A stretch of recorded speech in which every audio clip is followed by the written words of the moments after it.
ان الحمد لله نحمده ونستعينه ونستغفره ونعوذ بالله من شرور انفسنا ومن سيئات اعمالنا من يهده الله فلا مضل له ومن يضلل فلا هادي له واشهد ان لا اله الا الله وحده لا شريك له واشهد ان محمدا عبده ورسوله اما بعد فان خير الحديث كتاب الله وخير الهدي هدي محمد صلى الله عليه واله وسلم وشر الامور محدثاتها وكل محدثة بدعة وكل بدعة ضلالة وكل ضلالة في النار.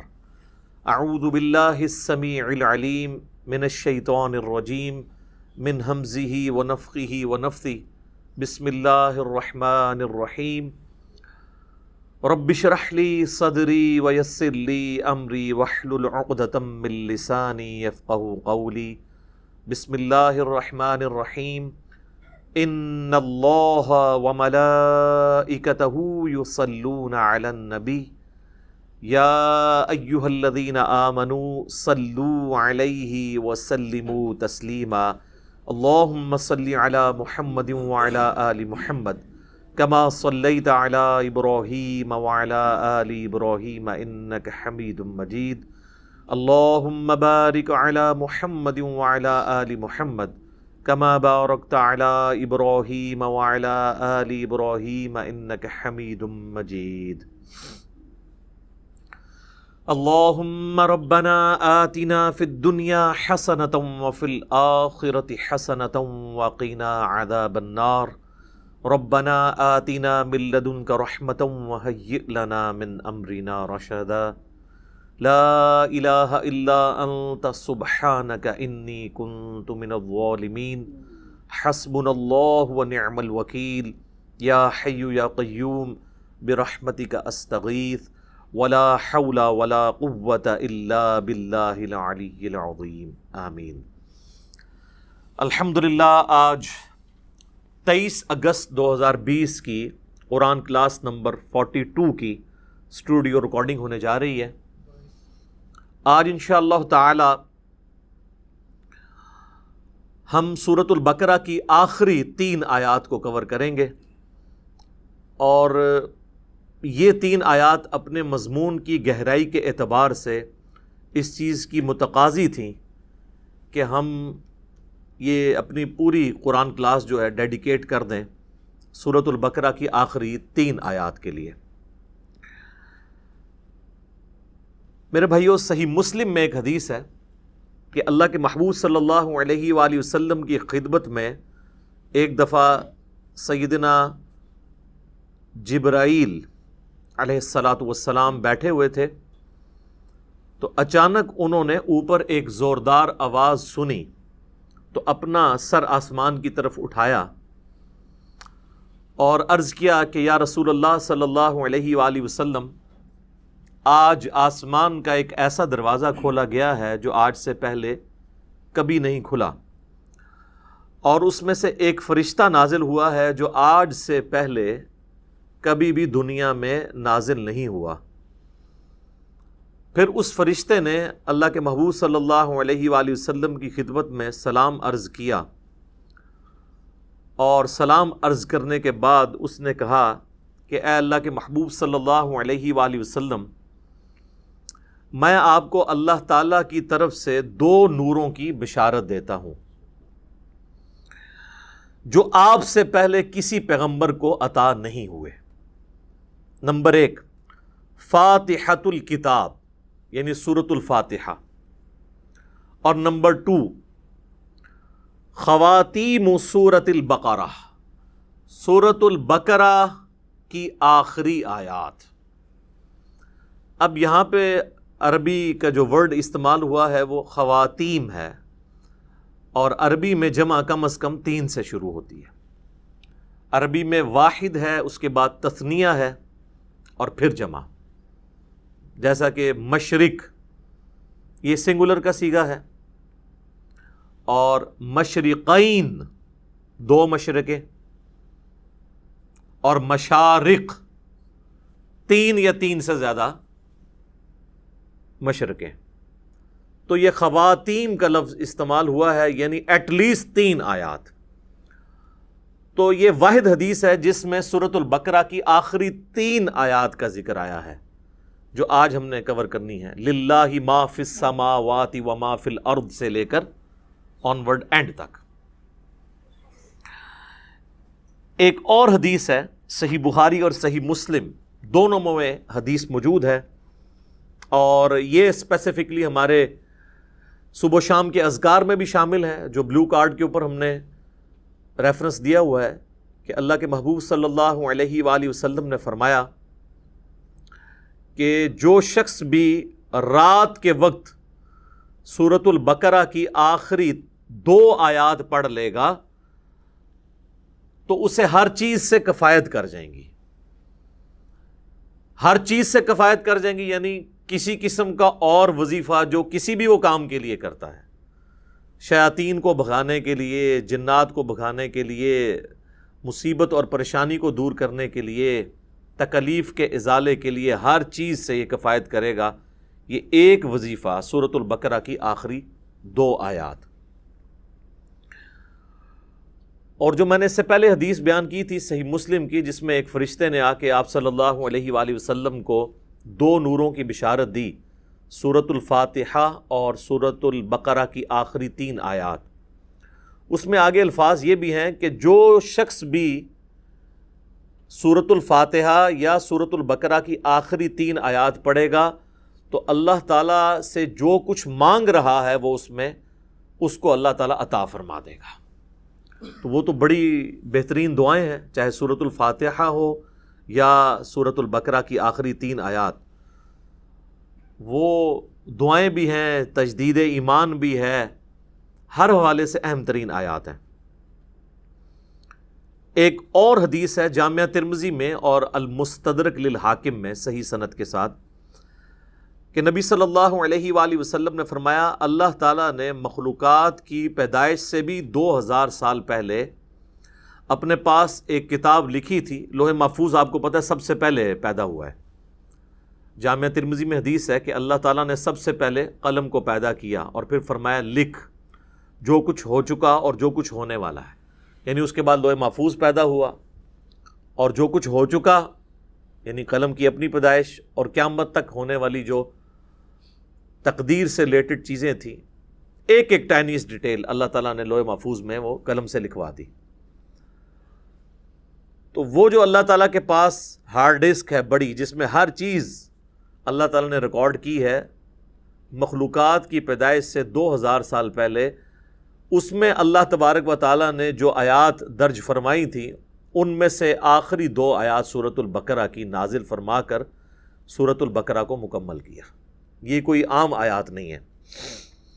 ایک اور حدیث ہے سنن نسائی الکبریٰ کے اندر، فضائل قرآن والا جو چیپٹر ہے. امام نسائی کی 2 کتابیں ہیں، بیسیکلی تو ان کی کتاب ایک ہی ہے سنن نسائی الکبریٰ، جس کی تلخیص کر کے سنن نسائی الصغریٰ لکھی گئی، جو ہم سنن نسائی جسے کہتے ہیں. ان کے شاگرد تھے امام ابن السنی، انہوں نے اس کو کم کیا تھا. وہ جو اوریجنل کتاب ہے اس میں آلموسٹ 12,000 احادیث ہیں. اس میں کئی ایک چیپٹرز الگ سے بھی اردو زبان میں پرنٹ ہو چکے ہیں. وفات النبی ایک چیپٹر ہے، خصائص علی اسی کا چیپٹر ہے، فضائل قرآن اس کا چیپٹر ہے، عمل الیوم واللیلہ صبح شام کے اذکار اس کا چیپٹر ہے سنن نسائی الکبریٰ. اس میں جو فضائل قرآن چیپٹر ہے اس میں یہ حدیث موجود ہے کہ اللہ کے محبوب صلی اللہ علیہ وآلہ وسلم فرماتے ہیں کہ اللہ تعالیٰ نے مجھے اپنے عرش کے نیچے جو خاص خزانہ ہے اس میں سے سورۃ البقرہ کی آخری 2 آیات عطا فرمائیں جو مجھ سے پہلے کسی پیغمبر کو نہیں دی گئیں. اور یہ جو آخری الفاظ ہیں نا کہ مجھ سے پہلے کسی پیغمبر کو نہیں دی گئیں، یہ صحیح مسلم میں بھی الفاظ موجود ہیں جو میں نے پہلی حدیث بیان کی. ان آیات کی فضیلت کے لیے یہ چیز بھی بڑی اہم ہے کہ یہ آیات اس دنیا میں نازل نہیں ہوئیں اللہ کے محبوب صلی اللہ علیہ وآلہ وسلم پر، بلکہ شب معراج نازل ہوئی ہیں آسمانوں پر. صحیح مسلم کے اندر موقوفاً ابن مسعود رضی اللہ تعالیٰ عنہ کی حدیث ہے، یعنی ان کا قول، کہ شب معراج اللہ تعالیٰ نے اپنے محبوب صلی اللہ علیہ وآلہ وسلم کو 3 انعامات دیے تھے۔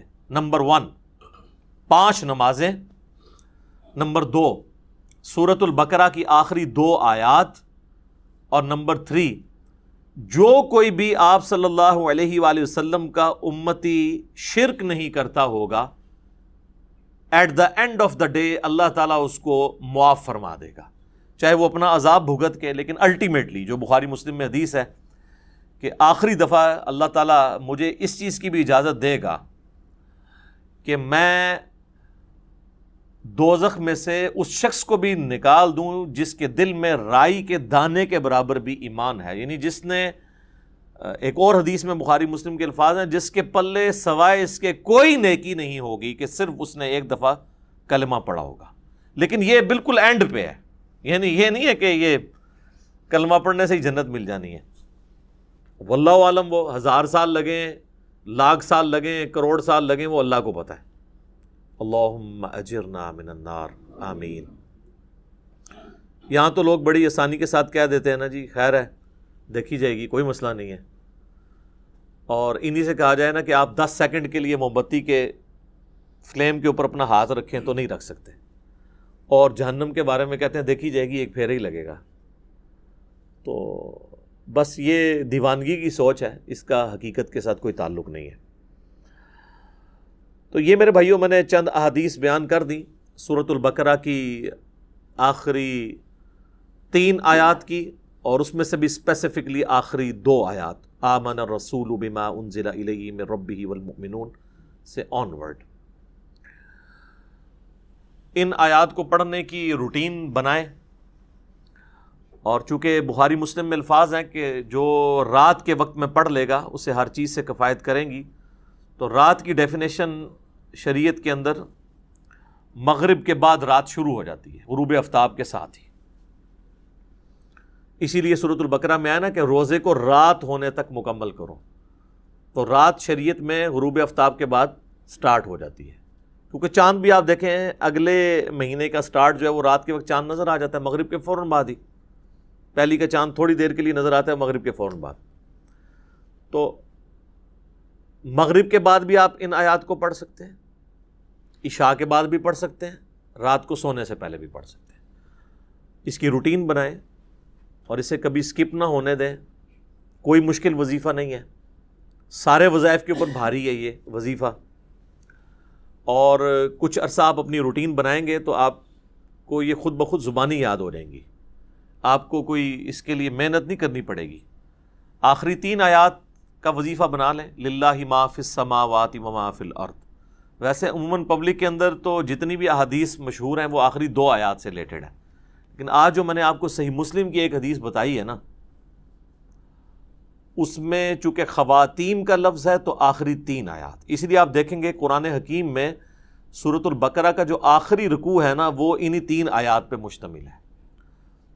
تو اب اپنی روٹین، اگر کوئی شخص آمن الرسول سے پڑھتا تھا تو وہ اس کو پیچھے لے کے آئے، للہ ما فی السماوات و ما فی الارض، یہاں سے لے کے آنورڈ اس کو پڑھنا شروع کریں۔ چند دن آپ پڑھیں گے تو خود بخود آپ کو یہ آیات زبانی یاد ہو جائیں گی، کوئی بیٹھ کے پوری انٹینشن کے ساتھ یاد نہیں کرنی پڑیں گی۔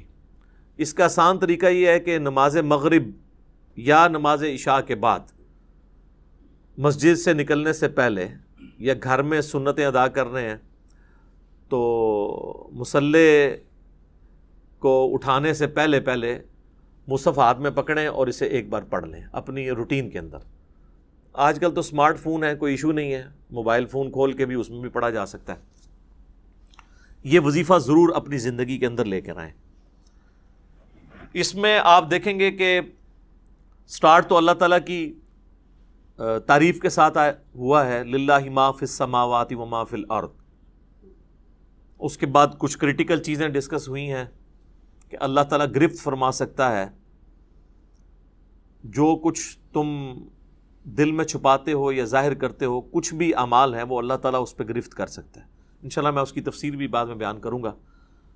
اور اس کے بعد پھر ایمانیات کا ذکر ہے جو بیسیکلی 3 مسلمانوں کے عقائد ہیں، عقیدہ توحید، عقیدہ رسالت اور عقیدہ آخرت.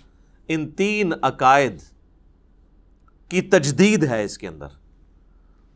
عموماً آپ نے دیکھا ہوگا نا، لوگ کہتے ہیں رات کو مرنے سے پہلے جی آپ نے جو ہے نا وہ تجدید ایمان کرنی ہے. ظاہر ہے موت ہی ہے نا، نیند. صحیح بخاری میں حدیث ہے کہ آپ رات کو سوتے وقت کیا دعا مانگتے ہیں؟ اللہم بِاسْمِکَ اموت و احیا، اے اللہ میں تیرے نام کے ساتھ مرتا اور جیتا ہوں. تو وہ آپ مر رہے ہوتے ہیں. سورہ الزمر کے اندر بھی اللہ تعالیٰ نے فرمایا کہ اللہ تعالیٰ جو ہے وہ رات کو تمہارے نفس کو قبض فرما لیتا ہے، اور جس کی زندگی باقی ہوتی ہے اس کی روح واپس بھیج دیتا ہے، اور جس کو اللہ تعالیٰ نے موت دینی ہوتی ہے اس کی اپنے پاس روک لیتا ہے. اچھا، پھر صحیح بخاری میں جو سو کر اٹھنے کی دعا ہے وہ کیا ہے؟ الحمدللہ الذی احیانا بعد ما اماتنا. تمام تعریفیں اس اللہ کے لیے ہیں کہ جس نے مرنے کے بعد ہمیں دوبارہ زندہ کیا. کیونکہ موت اور نیند یہ دونوں بہنیں ہیں.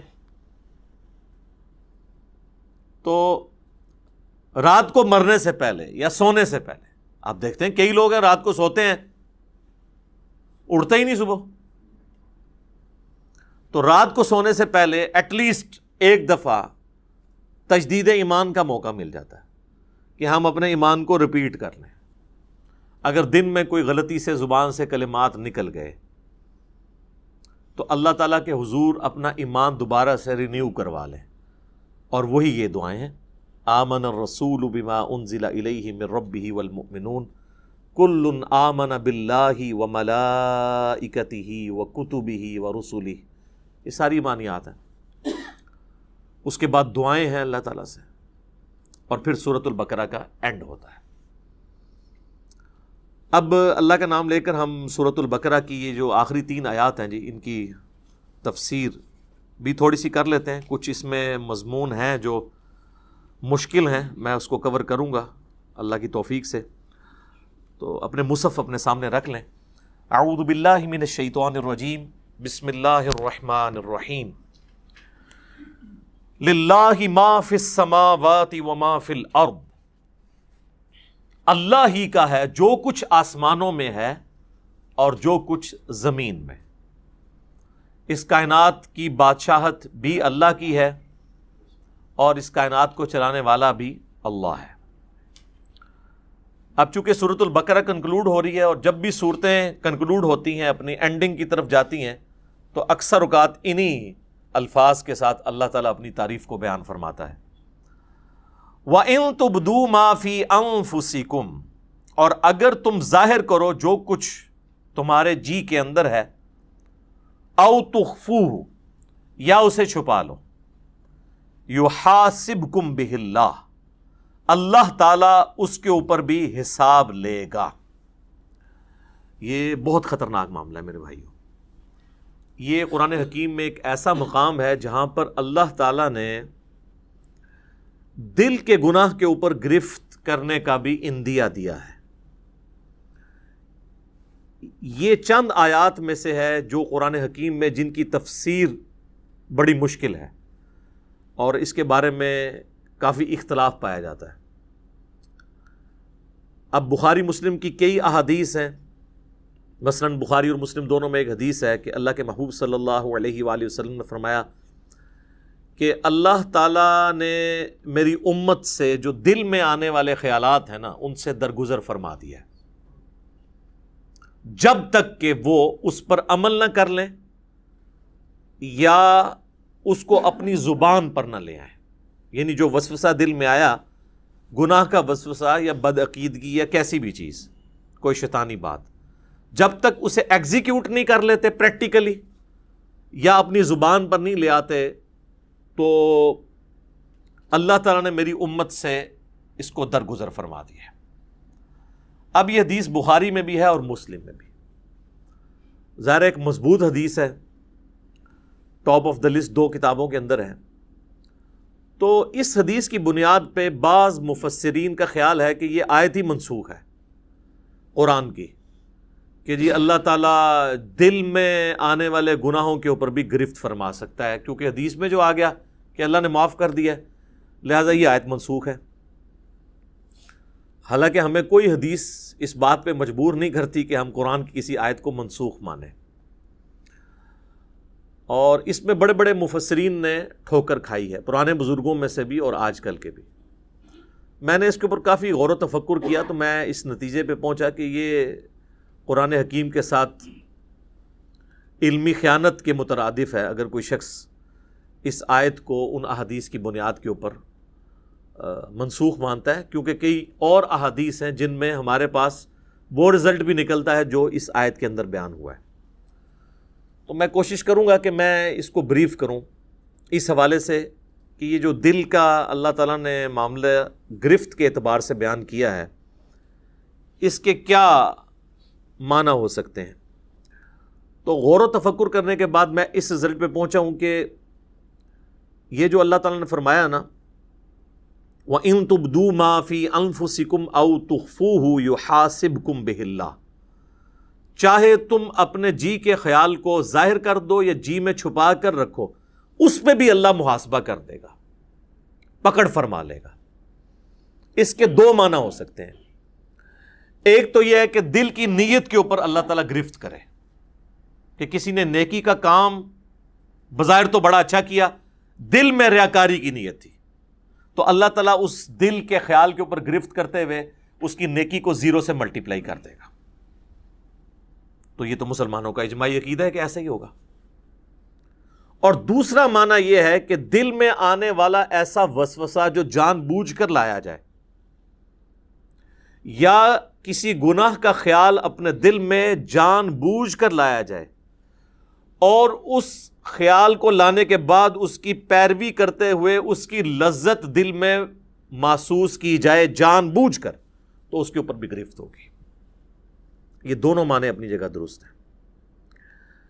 پہلے والا تو ہمیں پتہ ہی ہے، ریاکاری والا، بخاری اور مسلم دونوں میں حدیث ہے، بخاری کی پہلی حدیث ہی یہی ہے، انما الاعمال بالنیات، اعمال کا دار و مدار نیتوں کے اوپر ہے، اور یہ نیک اعمال کے بارے میں ہے، برے اعمال کے بارے میں نہیں۔ برا عمل چاہے اچھی نیت سے بھی کیا جائے وہ گناہ ہی ہے، یہ نیک اعمال کے بارے میں، کیونکہ اس سے آگے الفاظ ہیں اسی حدیث میں کہ اعمال کا دار و مدار نیت پہ ہے۔ اگر کسی شخص نے اللہ اور اس کے رسول کے لیے ہجرت کی تو اس کی نیت اللہ اور اس کے رسول کے لیے لکھی جائے گی، اور اگر کسی شخص نے کسی عورت کی نکاح کی خواہش میں ہجرت کی تو اس کی ہجرت اس کے لیے لکھی جائے گی۔ اگرچہ نکاح کی خواہش کوئی بری چیز نہیں ہے، لیکن اللہ تعالیٰ کہتا ہے کہ میرے اعتبار سے جو نیکی کرنی ہو پیورلی میرے لیے ہو۔ تو یہ چیز بتا رہی ہے کہ نیک عمل میں خالصتاً اللہ کی نیت ہو، برے عمل کا تو لینا دینا ہی نہیں اس کے ساتھ، کیونکہ انہی احادیث کو لوگ مس یوز کر کے ایکسٹرا جوڈیشل ایکٹیویٹیز پرفارم کرتے ہیں۔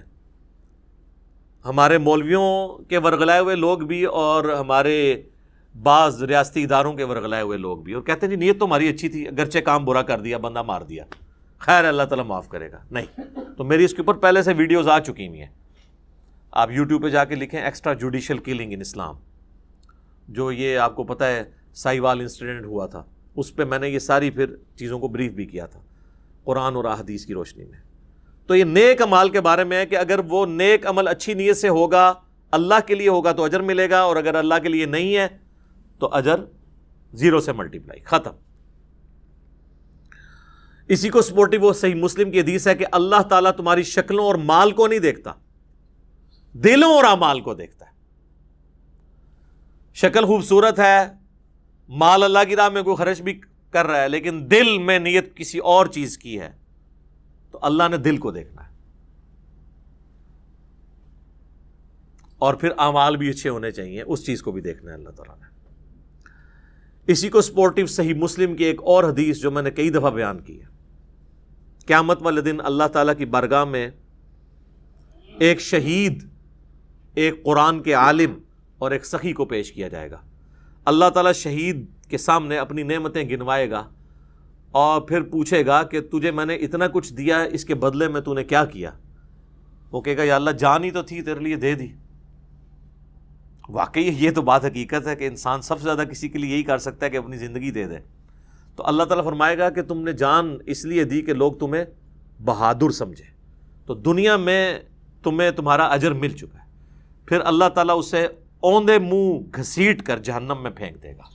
اللہم اجرنا من النار، آمین۔ پھر ایک قرآن کے عالم کو بلایا جائے گا، اللہ تعالیٰ فرمائے گا میں نے تجھے قرآن کا علم دیا تو اس کے بدلے میں تو نے میرے لیے کیا کیا؟ تو کہے گا یا اللہ میں اتنے لوگوں کو قرآن سکھاتا تھا تیری رضا کی خاطر، علم سکھاتا۔ تو اللہ تعالیٰ فرمائے گا کہ تم نے یہ سب کچھ اس لیے کیا کہ لوگ تمہیں قرآن کا عالم کہیں، قاری کہیں، اور آج کے دور کے اعتبار سے تیرے نام کے پیچھے بھی 10 دمیں لگی ہوں اور آگے بھی 10 دمیں لگی ہوں۔ دیکھا نہیں آپ نے علماء کے اشتہاروں پہ نام اتنے مشکل الفاظ لکھے ہوئے ہوتے ہیں، حالانکہ وہ الفاظ بھی شرما رہے ہوتے ہیں کہ کس کے ساتھ لگا دیا۔ تو تجھے دنیا میں کافی لوگوں نے تیری تعریف کی ہے، میرے ہاں تیرے لیے کوئی اجر نہیں، تو اجر دنیا میں لے چکا ہے جس مشہوری کے لیے تو نے کیا تھا، تو اوندا منہ کر کے دوزخ میں اسے بھی پھینک دیا جائے گا۔ پھر اللہ تعالیٰ ایک سخی کو بلائے گا کہ تجھے اتنا مال دیا، تو نے میرے لیے کیا کیا؟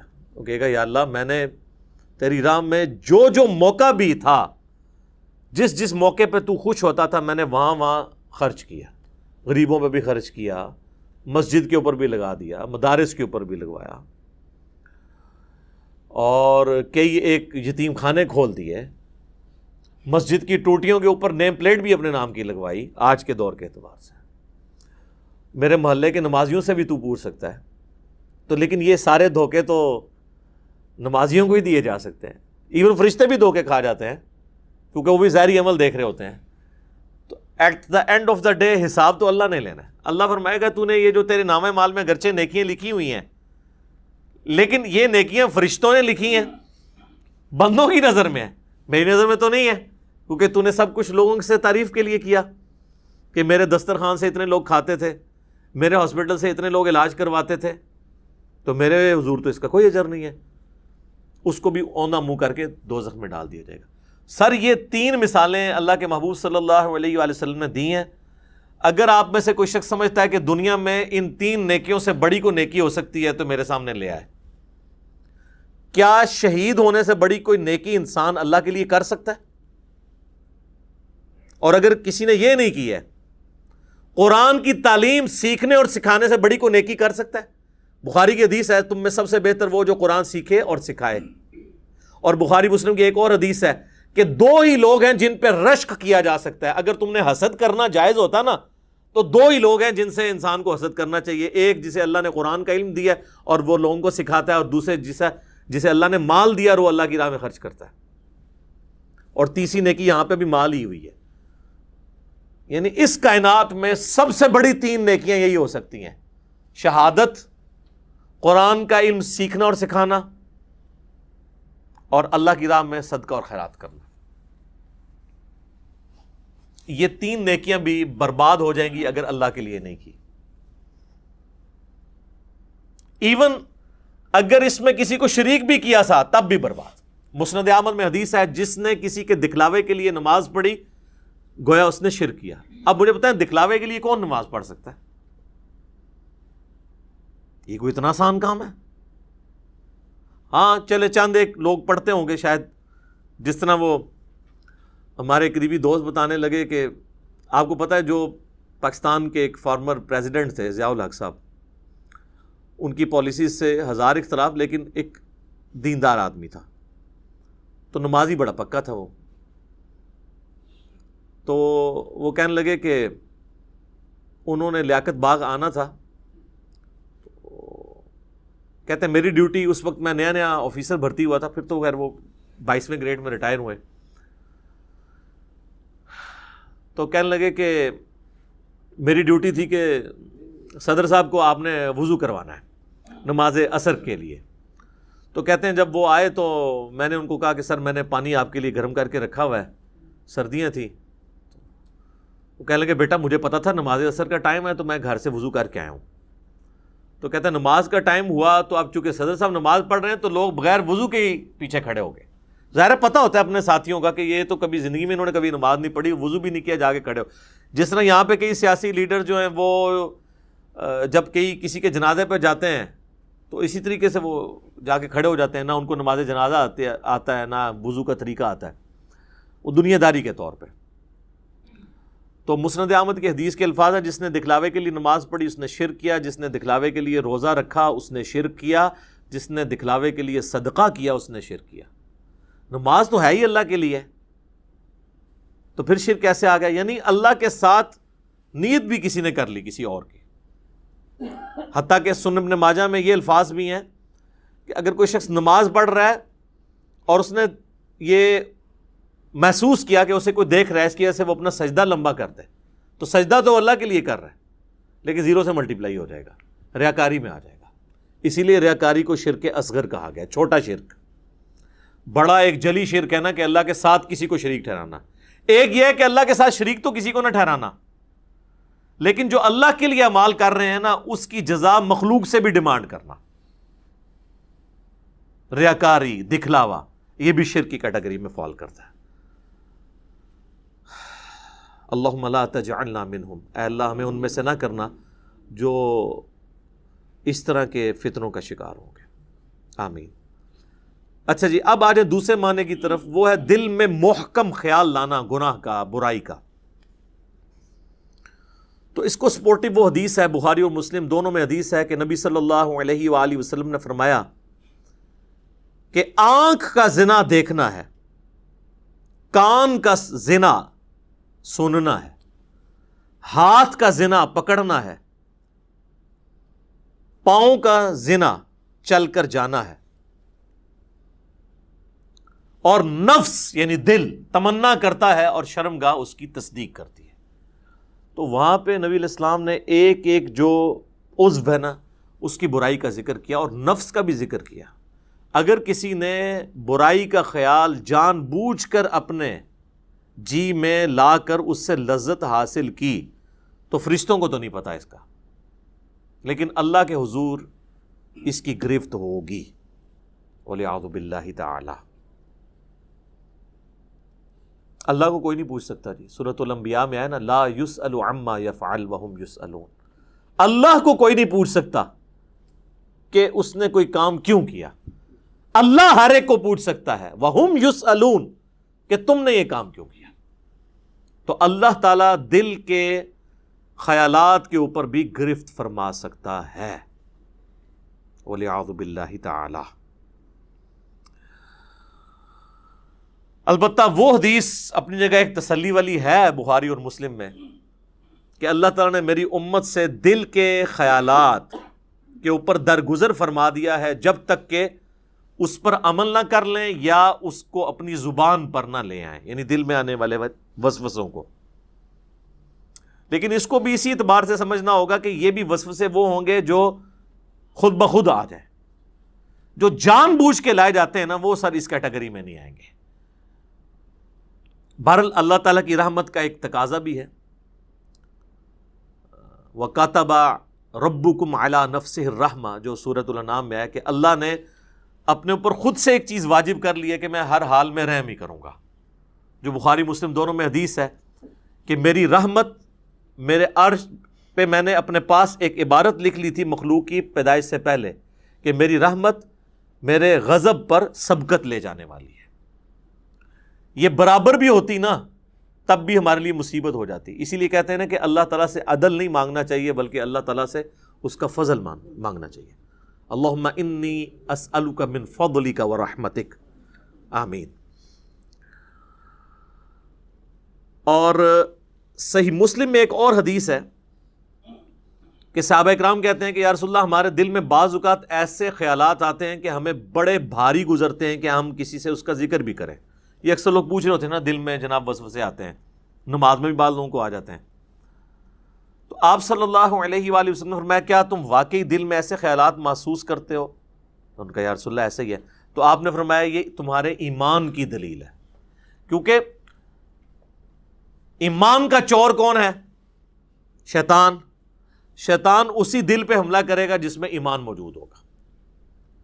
اسی کو سپورٹیو ایک سنن ابی داؤد میں حدیث ہے، صحابہ نے کہا یا رسول اللہ بعض اوقات ہمارے دل میں ایسے خیالات آتے ہیں کہ ہمارا دل چاہتا ہے کہ ہم جل کے کوئلہ ہو جائیں لیکن اپنی زبان پہ اسے کبھی نہ لائیں۔ تو آپ نے فرمایا اللہ کا شکر ادا کرو کہ اللہ تعالیٰ نے اس کو وسوسہ بنا دیا ہے، تم نے پریکٹیکلی ان خیالات پہ عمل نہیں کیا۔ یہ بھی ایمان کی ایک دلیل ہے۔ ایک اور زبردست حدیث ہے بخاری اور مسلم میں کہ نبی صلی اللہ علیہ وآلہ وسلم نے فرمایا کہ جب بندہ نیکی کا ارادہ کرتا ہے نا تو اللہ تعالیٰ فرشتے سے فرماتا ہے جو کرامن کاتبین ہیں کہ میرے بندے کی ایک نیکی لکھ لو، کیے بغیر ہی ارادے کے اوپر۔ ظاہر ہے وہ اللہ تعالیٰ مطلع کر دیتا ہے فرشتے کو، اور جب وہ نیکی کرتا ہے نا پھر اللہ تعالیٰ فرماتا ہے اب اس کی نیکی کو 10 سے لے کر 700 گنا تک بڑھا دو، جس طرح اللہ تعالیٰ ان کو گائیڈ کرتا ہے کہ جس کا جو لیول ہے اس کے اعتبار سے۔ 10 تو ملنا ہی ہے نا، جو سورۃ الانعام میں باقی صورتوں میں آیا کہ جو ایک نیکی لے کے آئے گا اس کے بدلے اسے 10 دی جائیں گی، جو بخاری مسلم میں آیا کہ نمازیں تو 5 پڑھی جائیں گی لیکن ثواب 50 کا ملے گا، 10 گنا۔ اور جب میرا بندہ برائی کا ارادہ کرتا ہے تو اللہ تعالیٰ فرماتا ہے کہ اس کی برائی نہ لکھو کیونکہ صرف اس نے ارادہ کیا ہے، اور اگر وہ برائی سے رک جائے تو اللہ تعالیٰ فرماتا ہے ایک نیکی لکھ لو کیونکہ اس نے برائی کو جو چھوڑا ہے یہ بھی ایک نیکی ہے۔ یہ ہے وہ وَكَتَبَ رَبُّكُمْ عَلَى نَفْسِهِ الرَّحْمَةِ، اور تمہارے رب نے اپنے اوپر خود سے واجب کر لیا ہے، یہ بات تقدیر میں لکھ دی ہے کہ میں نے ہر حال میں رحم ہی کرنا ہے۔ سبحان اللہ وبحمدہ سبحان اللہ العظیم۔ تو اور جب وہ برائی کرتا ہے تو پھر اللہ تعالیٰ فرماتا ہے کہ اس کے بدلے ایک ہی برائی لکھنا، نیکی کے بدلے 10، برائی کے بدلے 1۔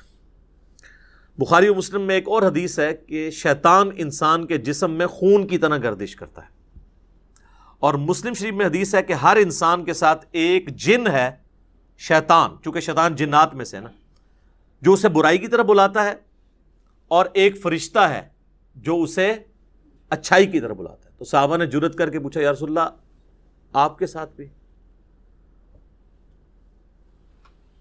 تو آپ فرمایا ہاں میرے ساتھ بھی، لیکن اللہ تعالیٰ نے میرے ساتھ جو جن اٹیچ تھا اسے میرا مطیع کر دیا، اب وہ نیکی کے کاموں میں میری مدد ہی کرتا ہے، یعنی وہ بھی مجھے نیکی کی طرف لگاتا ہے۔ یہ پروٹوکول صرف پیغمبروں کا ہے، ما ضل صاحبکم وما غوا، تمہارے نبی نہ کبھی بہکے ہیں نہ کبھی بہرا چلے ہیں۔ صحیح مسلم میں ایک اور حدیث ہے کہ ایک صحابی نے حضور کو شکایت کی کہ یا رسول اللہ میں نماز پڑھتا ہوں تو مجھے برے برے خیالات آتے ہیں، وسوسے آتے ہیں۔ تو آپ نے فرمایا یہ خاص شیطان ہے جو آ کے وسوسے دلاتا ہے، جب تم نماز کی حالت میں اس طرح کے وسوسے محسوس کرو، اور نماز کے سوا بھی، اگر نماز میں ہے تو نماز کے سوا بھی، تو 3 دفعہ پڑھو اعوذ باللہ من الشیطان الرجیم، یعنی میں اللہ کی پناہ مانگتا ہوں راندہ درگاہ کیے ہوئے شیطان سے، اور اپنے بائیں طرف 3 دفعہ تھوک دو۔ اب یہ فزیکلی تھوکنا نہیں ہوگا، بس صرف زبان سے ہلکا سا ایسے بس۔ یہی بخاری مسلم میں ہے کہ اگر کوئی شخص برا خواب دیکھ لے تو وہ اٹھتے ہی اعوذ باللہ من الشیطان الرجیم پڑھ کے 3 دفعہ بائیں طرف تھوک دے تو اللہ تعالیٰ اس خواب کے شر سے اسے بچا لے گا، چونکہ وہ برے خواب شیطان کی طرف سے ہوتے ہیں۔ تو نماز کے دوران بھی اگر کسی کو خیال آئے تو وہ یہ کر سکتا ہے۔ باقی یہ خیالات آنے کی کئی ٹیکنیکل ریزن بھی ہیں۔ پورا دن آپ دنیا کے کاموں کا حساب کتاب کریں گے تو نماز کے اندر کوئی سوئچ تو نہیں ہے جو آپ آف کر کے نماز میں داخل ہو جائیں گے۔ ظاہر ہے اس کے لیے پھر اسی لیے تو کہا گیا کہ بھئی اذان کی آواز سنو، مسجد کی طرف چلو، وضو کرو گے، اس کے بعد سنتیں ادا کرو گے، پھر کہیں دماغ آہستہ آہستہ آہستہ سٹیبل ہوتے ہوتے تو کہیں فرض نماز کے لیے جا کے پھر سٹیبل ہوگا۔ اور اگر ہر وقت دنیا داری کا معاملہ چلتا رہیں گے، یعنی نماز شروع کرنے سے پہلے بھی آپ فون سن رہے ہیں اور نماز کے دوران بھی فون آپ کا چل رہا ہے، اور نماز سلام پھیرتے بھی آپ فون سن رہے ہیں، تو تسی پھر کھیت مٹی پڑھنی ہے نماز، پھر تو خیالات ہی آئیں گے نا۔ اور دوسرا نماز کا اگر ترجمہ نہ آتا ہو، آپ کو پتہ نہ ہو آپ اللہ کے سامنے کیا عرض کر رہے ہیں، پھر بھی نہیں ظاہر ہے۔ تو یہ زیادہ تر جو لوگ کہتے ہیں خیالات آتے ہیں، یہ 99% لوگوں کے ساتھ یہ مسئلہ ہے کہ وہ ٹھیک آ رہے ہوتے ہیں خیالات، جو وہ کر رہے ہوتے ہیں وہی کچھ آ رہا ہوتا ہے. اور ٹیکنیکلی اس معاملے کو ہینڈل کرنے کی ضرورت ہے. اور سب سے بڑی ہینڈلنگ کسی بھی برے وسوسے کی یا خیال آنے کی یہ ہے کہ اس کی طرف توجہ نہ دی جائے. انسان کا دماغ اللہ نے ایسا بنایا ہے کہ یہ بیک وقت کے ہی ایک محاذوں پہ چل رہا ہوتا ہے. یہ دماغ کو کوئی سوئچ نہیں ہے کہ جو آپ آف کر سکیں. یہ ذہن میں رکھیے گا. یہ تو ہو ہی نہیں سکتا کہ دماغ میں خیال نہ آئیں گے، بس اس کی طرف متوجہ نہیں ہونا. یہ خیالات پیغمبروں کو بھی آتے ہیں، صحابہ کو بھی آتے ہیں. آج میرا ٹاپک نہیں ہے. بخاری مسلم میں حدیث ہے نا، حضور علیہ السلام نماز پڑھ رہے تھے تو سامنے ایک رنگین پردہ تھا، تو آپ نے نماز کے بعد حضرت عائشہ سے کہا کہ اس کو ریموو کرو، اس نے نماز میں میری توجہ بٹا دی ہے. اور صحیح بخاری میں امام بخاری لے کے ہیں کہ حضرت عمر فاروق رضی اللہ تعالیٰ کہتے ہیں بعض اوقات میں اپنی جنگ کی پلاننگ نماز میں کر رہا ہوتا ہوں. ظاہر جنگ کی تو ٹینشن ہی ایک علیحدہ ہے نا سر. ایک بندہ جب بارڈر پہ کھڑا ہوا ہے تو اس وقت وہ خشوع سے نماز نہیں پڑھے گا، وہ تو ظاہر ایک حالت جنگ میں ہے. اس لیے قرآن میں نماز خوف کہا گیا اسے. اور دیکھیں آپ سورہ نساء میں ہے کہ جب نماز خوف ہے نا تو وہ آپ نے جس طرح پڑھنی ہے، اس کے بعد جب تم امن کی حالت میں جاؤ تو خوب اللہ کا ذکر کیا کرو، کیونکہ وہ تسلی کا موقع تمہیں ذکر کرنے کا ملے گا. خوف کی حالت میں تو پھر اسی قسم کی نماز ہوگی نا.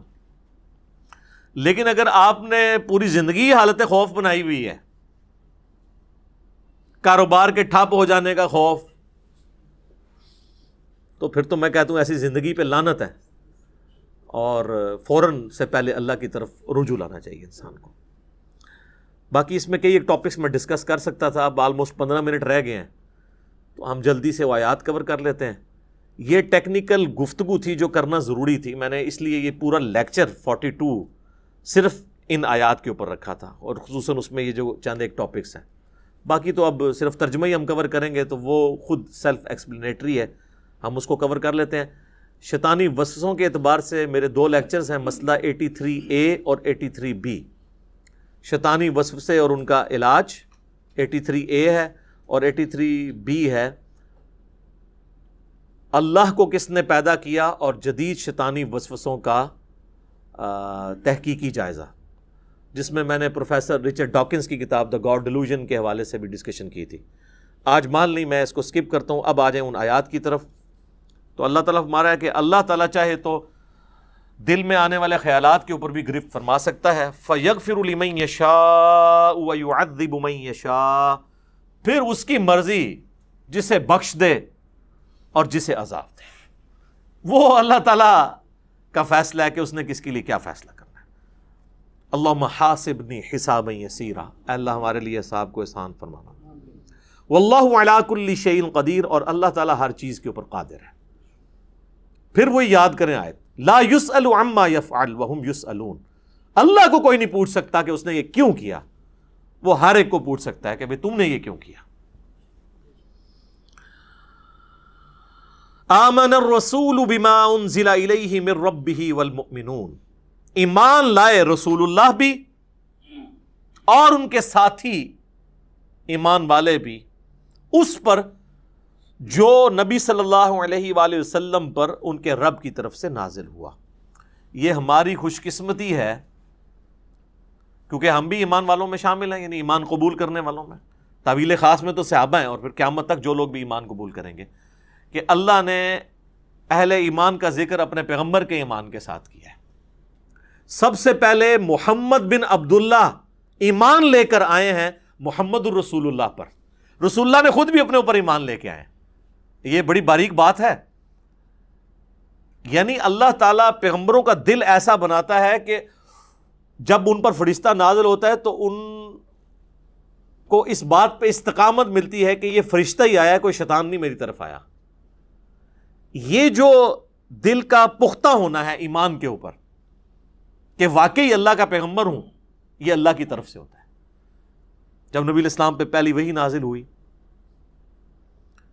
تو نبی صلی اللہ علیہ وآلہ وسلم سب سے پہلے اپنے اوپر ایمان لے کر آئے. اسی کو کہا جاتا ہے کہ محمد بن عبداللہ ایمان لائے محمد الرسول اللہ پر، اور اہل ایمان بھی. کل آمن باللہ وملائکتہ وکتبہ ورسلہ. اب یہ سب کے سب لوگوں کا یہ حال ہے کہ یہ ایمان لاتے ہیں اللہ پر اس کے تمام فرشتوں پر، اس کی کتابوں پر اور اس کے رسولوں پر۔ تو عقیدہ توحید اور رسالت اس میں کور ہو گیا۔ آخرت کا ذکر تو بعد میں آ جائے گا۔ فرشتوں پر ایمان، کتابوں پر ایمان بھی توحید اور رسالت کی کیٹیگری میں ہی فال کرتا ہے۔ فرشتوں کو اللہ نے پیدا کیا اور پیغمبروں پہ ہی کتابیں نازل ہوتی ہیں۔ بڑی تین کیٹیگریز وہی ہیں، عقیدہ توحید، عقیدہ رسالت اور عقیدہ آخرت۔ لا نفرق بین احد من رسلی، ہم رسولوں میں ایمان لانے میں فرق نہیں کرتے، ایمان سب پہ برابر کا ہے۔ یہ جو سورۃ البقرہ میں آیات آئی تھی نا، تلک الرسل فضلنا بعضهم علی بعض، تو اس میں نے عقیدہ تفضیل بین الرسل اور تفریق بین الرسل کے اوپر ڈیٹیل سے گفتگو کی تھی کہ رسول ایک دوسرے پہ فضیلت رکھتے ہیں، یہ عقیدہ بالکل درست ہے، لیکن اس کی بنیاد پہ کسی رسول کی تنقیص نہیں ہو سکتی، اور تفریق تو کر ہی نہیں سکتے کہ آپ رسولوں میں ایمان لانے میں فرق کر دیں، جس طرح کہ جیوز نے حضرت عیسیٰ کو ماننے سے انکار کر دیا، بنی اسرائیل کے باقی سارے پیغمبر مان لیے تو وہ بھی کافر ہیں۔ کرسچنز نے حضرت عیسیٰ کو مان لیا لیکن ہمارے نبی صلی اللہ علیہ وآلہ وسلم کا انکار کر دیا، وہ بھی کافر ہے۔ وقالوا سمعنا واطعنا، اور اہل ایمان کی نشانی ہے، وہ کہتے ہیں ہم نے سنا اور اطاعت اختیار کی۔ اور وہ یہودی کیا کہتے تھے؟ سمعنا وعصینا، سنا اور نافرمانی کی، نعوذ باللہ۔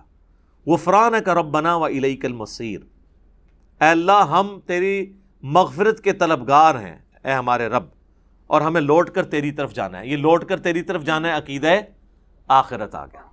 تو یہ تجدید ایمان ہے جو میں نے شروع میں کہا تھا کہ سارے بنیادی عقائد ان آیات کے اندر کور ہیں۔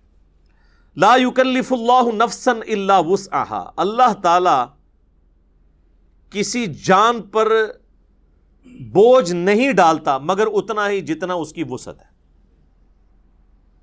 یہ دنیا کے اعتبار سے بھی ہے، آخرت کے اعتبار سے بھی، اور یہ اللہ ہی ہے، یقین کریں، جو جج کر سکتا ہے، کیونکہ کچھ چیزیں تقدیر میں ہیں۔ حتیٰ کہ صحیح مسلم میں حدیث ہے کہ یہ جو دانائی ہے نا، کسی کا ذہین ہونا، یہ بھی تقدیر سے ہے۔ تمام لوگ ذہانت میں برابر نہیں ہو سکتے۔ البتہ ایک ڈیٹم لیول پہ چیز ہے جو سب کو دی اللہ نے، وہ اللہ کی پہچان ہے، آخرت کی کامیابی وہ حاصل کر سکتے ہیں۔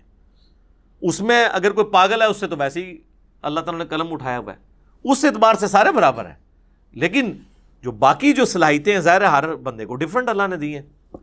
تو اللہ یہ جج کر سکتا ہے کہ اس کو میں نے 100 نمبروں کی صلاحیت دی تھی، اس نے 70 حاصل کیے، یہ ناکام ہے۔ اس بیچارے کو صلاحیت ہی 50 کی دی تھی، اس نے 50 میں سے 50 حاصل کر لیے، اگرچہ 70 سے کم ہے لیکن اس کی 100/100 ہے۔ اسی لیے کہا جاتا ہے کہ نیکیاں قیامت والے دن گنی نہیں جائیں گی، تولی جائیں گی۔ کسی شخص کی ایک نیکی کسی کے 1,00,000 نیکی کے برابر بھی ہو سکتی ہے، کیونکہ جو اسے اللہ نے شاکلہ دیا تھا، سورہ بنی اسرائیل میں سے کہا گیا نا کہ شاکلہ، گیون سرکمسٹانسز، جو ماحول دیا گیا، کچھ چیزیں آپ کو تقدیر کے اعتبار سے دی گئیں، ظاہر ہے وہ تو آپ چینج نہیں کر سکتے، انہی حالات و واقعات میں آپ بیسٹ کتنا پرفارم کر سکتے تھے۔ لیکن یہ نہ ہو کہ کوئی شخص دنیا میں تو ماشاءاللہ بڑا تیز ہو اور دین کا معاملہ ہے کہ جی ہماری تو استطاعت ہی کوئی نہیں، جی بالکل ٹائم ہی نہیں ملتا جی، ٹائم سارا تو دنیا نو لایا، ٹائم تو کتوں لبے، فوٹو کاپی ہوندی ٹائم دی۔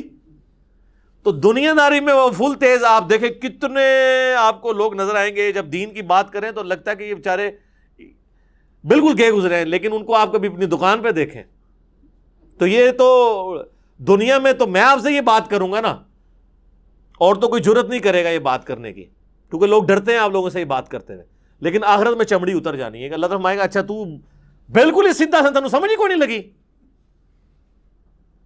تو وہ اس کی وسعت کے مطابق، لہا ما کسبت وعلیہا مکتسبت، اسے اجر ملے گا اس کے کیے ہوئے نیک اعمال کا بھی، اور وبال بھی ہوگا جو اس نے برے اعمال کمائے ہیں۔ لہا اس کے لیے، علیہا اس پر، ربنا لا تؤاخذنا ان نسینا واخطأنا، آمین۔ اے رب ہمارے مت گرفت فرمانا ہماری، کبھی ہم بھول جائیں یا خطا کر بیٹھیں۔ انسان بھول چوک بھی ہو سکتی ہے، اور کبھی یہ کہ کام ٹھیک کر رہا ہے، بھولا نہیں ہے، لیکن اس دوران کوئی اجتہادی غلطی ہو گئی ہے، تو اے اللہ ہم سے درگزر فرمانا، آمین۔ ربنا ولا تحمل علینا اصرا کما حملته علی الذین من قبلنا، اے رب ہمارے ہم پر ایسا بوجھ نہ ڈالنا جس طرح کہ ہم سے جو اگلے لوگ گزر چکے ہیں، ہم سے پہلے جو گزرے، ہم پچھلے ہیں نا ان کے، وہ ہم سے پہلے یعنی آگے گزر چکے، اگلے روز اگلے جو لوگ گزر چکے ان پہ جو تو نے بوجھ ڈالا تھا ویسا ہم پہ نہ ڈالنا۔ صحیح بخاری میں حدیث ہے، صحابہ کرام نے جب شکایت کی نا کہ یا رسول اللہ اتنی تکلیفیں اٹھانی پڑتی ہیں، تو آپ علیہ السلام ناراض ہوئے۔ آپ نے فرمایا کہ اگلے لوگوں کو تو اتنی تکلیف دی جاتی تھی ایمان لانے پر کہ زمین میں گڑھا کھود کے ان کو کھڑا کیا جاتا تھا اور سر پہ آرا رکھا جاتا تھا، وہ اپنے 2 ٹکڑے کروا لیتے تھے، ایمان نہیں چھوڑتے تھے، اور جسموں پر لوہے کی کنگیاں پھیری جاتی تھی یہاں تک کہ ان کی ہڈیوں تک پہنچ جاتی تھی اور گوشت چھیلا جاتا تھا۔ اور قرآن میں بھی سورۃ العنکبوت کا سٹارٹ پڑھ لینا، اللہ تعالیٰ فرماتا ہے کہ کیا تم اس بات پہ چھوڑ دیے جاؤ گے کہ ایمان لے کر آئے اور تمہاری کوئی آزمائش نہیں ہوگی؟ ہم نے تم سے پہلے لوگوں کو بھی آزمایا تھا، تمہیں بھی ضرور آزمائیں گے، جو سورۃ البقرہ میں ہے وَلَنَبْلُوَنَّكُمْ بِشَيْءٍ مِّنَ الْخَوْفِ وَالْجُوعِ وَنَقْصٍ مِّنَ الْأَمْوَالِ وَالْأَنفُسِ وَالثَّمَرَاتِ، خوف سے آزمائیں گے، بھوک سے، جان اور مال میں نقصان کر کے آزمائیں گے، اور دیکھیں گے کون صبر کرنے والا ہے۔ ربنا ولا تحمل علينا اصرا كما حملته على الذين من قبلنا ربنا ولا تحملنا ما لا طاقة لنا به، اے رب ہمارے ہم پر ایسا بوجھ نہ ڈالنا کہ جس کو لے کر ہم چل نہ سکیں، ایسا بوجھ نہ ہو، یعنی ہمارے معاملات بھی چلتے رہیں اور ہمیں جو شریعت کی پابندیاں ہیں اس کو بھی ہم ایگزیکیوٹ کرتے رہیں، ایسا نہ ہو کہ ایسے حالات و واقعات بن جائیں کہ ہم تیرے احکامات کی پیروی نہ کر سکیں حلال اور حرام کے اعتبار سے۔ واعف عنا، اے اللہ ہم سے درگزر فرمانا، آمین۔ ویسے عفو کہتے ہیں ڈھیل دینے کو، چھوڑ دینا۔ واغفر لنا، اور ہمارے گناہوں کو ڈھانپ دینا، ہماری بخشش فرمانا۔ وارحمنا، اور ہم پر رحم فرمانا۔ انت مولانا، تو ہی ہمارا پشت پناہ ہے۔ حسبنا اللہ ونعم الوکیل، ہم نے اللہ پر بھروسہ کیا اور وہی بہتر کارساز ہے، وہی ہمیں کافی ہے۔ فانصرنا علی القوم الکافرین، پس کافروں کے مقابلے پر ہماری مدد فرمانا۔ اچھا، یہاں پہ یہ سورۃ البقرہ مکمل ہوئی الحمدللہ۔ آپ دیکھیں کہ یہ بیسیکلی تو اس کے اندر بہت بڑے اشارے تھے آخری آیات کے اندر، کیونکہ یہ غزوہ بدر سے پہلے نازل ہوئی ہے، اور اب یہ دعائیں سکھائی جا رہی ہیں کہ اب تمہارے جہاد اور قتال کے مراحل شروع ہونے والے ہیں۔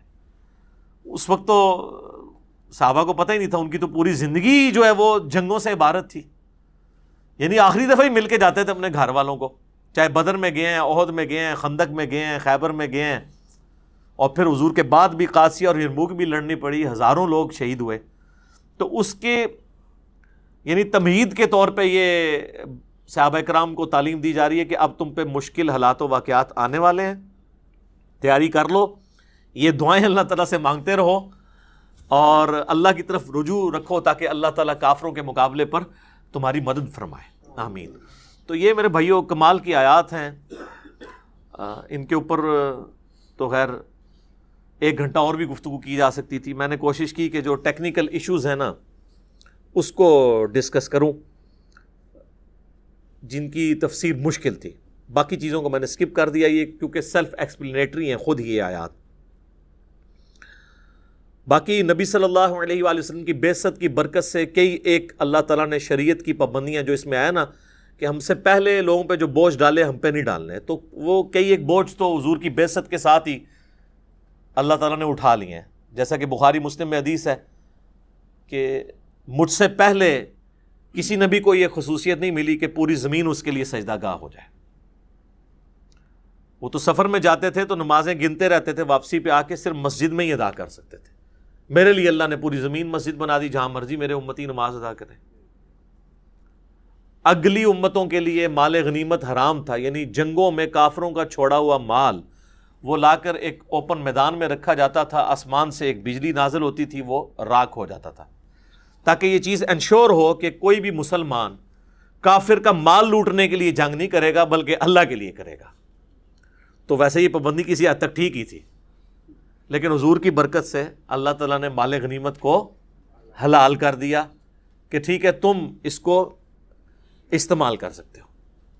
اور پھر آپ کو پتہ ہے غزوہ احد میں پھر مس ہینڈلنگ بھی ہوئی، اس کے اوپر سرزنش بھی ہوئی، 60 آیات نازل ہوئی سورہ آل عمران کی کہ تم نے نبی صلی اللہ علیہ وآلہ وسلم کی نافرمانی کی ہے دنیا کے مال کی وجہ سے. اور اس سرزنش کا فائدہ ہوا کہ پھر اس کے بعد صحابہ کرام کو جنگ ہارے نہیں ہیں، ڈسپلن کبھی اپنا لوز نہیں کیا، کیونکہ اللہ تو پھر قادسیہ اور یرموک بھی دیکھ رہا تھا نا کہ اس کے بعد اتنی بڑی بڑی جنگیں ہونے والی ہیں اور وہاں تو پوری دنیا کے خزانے ان کے ہاتھوں میں لگنے والے ہیں. تو پہلے ہی ذرا اس اعتبار سے ان کی تربیت کی جائے کہ اللہ کی رضا کے لیے سارے کے سارے معاملات ہونے چاہیے. تو یہ میرے بھائیو الحمدللہ اللہ کا شکر ہے کہ ہماری یہ سورۃ البقرہ مکمل ہوئی. انشاءاللہ تعالیٰ اگلی جو 43 نمبر کلاس ہے وہ سورہ آل عمران کو ہم سٹارٹ کریں گے. اور یہ اللہ کا شکر ہے کہ سورۃ البقرہ مکمل ہوئی. پچھلی جو 9 سالوں کے اندر ہماری قرآن کی تفسیر ریکارڈ ہوئی تھی اس میں سورۃ البقرہ جو ہے وہ آلموسٹ 20 لیکچرز کے اندر مکمل ہو گئی تھی. اور میں نے کہا تھا اس دفعہ ہم ذرا تیزی سے کور کریں گے، لیکن اس دفعہ ڈبل لیکچرز آلموسٹ لگ گئے. یہ آج 42 نمبر لیکچر ہے، اس میں سے آپ 6 وہ نکال دیں جو قرآن کے تعارف والے ہیں تو پھر بھی یہ 36 لیکچرز تو آلموسٹ لگے ہیں. لیکن یہ ہے کہ جب کبھی بھی کوئی قرآن حکیم کی تفسیر کے اعتبار سے ویڈیوز کے اندر اس طرح کی چیزوں کو سمجھنے کی کوشش کرے گا تو انشاءاللہ تعالی ہماری تفسیر جو قرآن کی ریکارڈ ہو رہی ہے اس کی کسی اعتبار سے تشنگی باقی نہیں رہے گی کہ یہ ڈیفیکلٹ ٹاپکس تھے جن کے اوپر سمجھ نہیں آتی تھی. اس کے اوپر ظاہر لوگ تو ویسے سرسری گزر جاتے ہیں. اب یہ جو اتنی مشکل آیت تھی جس کے اوپر میں نے تفصیلاً گفتگو کی ہے، وَإِن تُبْدُوا مَا فِي أَنفُسِكُمْ أَوْ تُخْفُوهُ يُحَاسِبْكُمْ بِهِ اللَّهُ. آپ پرانے بزرگوں کی، بڑے بڑے بزرگوں کی تفاسیر بھی اٹھا کے دیکھ لیں، وہ تو ان آیات کو اس طریقے سے ہی یعنی آگے پیچھے کر گئے کہ جیسے یہ کوئی ایسا مقام ہی نہیں ہے کہ یہاں پر رکا جائے. حالانکہ یہ سب سے ڈینجرس مقام ہے قرآن حکیم میں کہ اللہ تعالیٰ دل کے گناہوں کے اوپر بھی گرفت فرمانے والا ہے. اللہ تعالیٰ ہمارے گناہوں سے درگزر فرمائے، ہمیں قرآن حکیم کی تعلیمات پر عمل کر کے دوسرے بھائیوں تک پہنچانے کی توفیق عطا فرمائے. اور ہم نے یہ جو اتنا بڑا ایک دعوت کے حوالے سے ایک ذمہ داری اٹھائی ہے کہ قرآن حکیم کی یہ تفسیر ریکارڈ ہو رہی ہے، اللہ تعالیٰ اس کو جلد از جلد مکمل فرمائے تاکہ لوگوں کے لیے یہ صدقہ جاریہ بن جائے انشاءاللہ تعالیٰ. سبحانک اللہم و بحمدک اشہد ان لا الہ الا انت استغفرک و اتوب الیک وما علینا الا البلاغ المبین. جزاکم اللہ خیرا.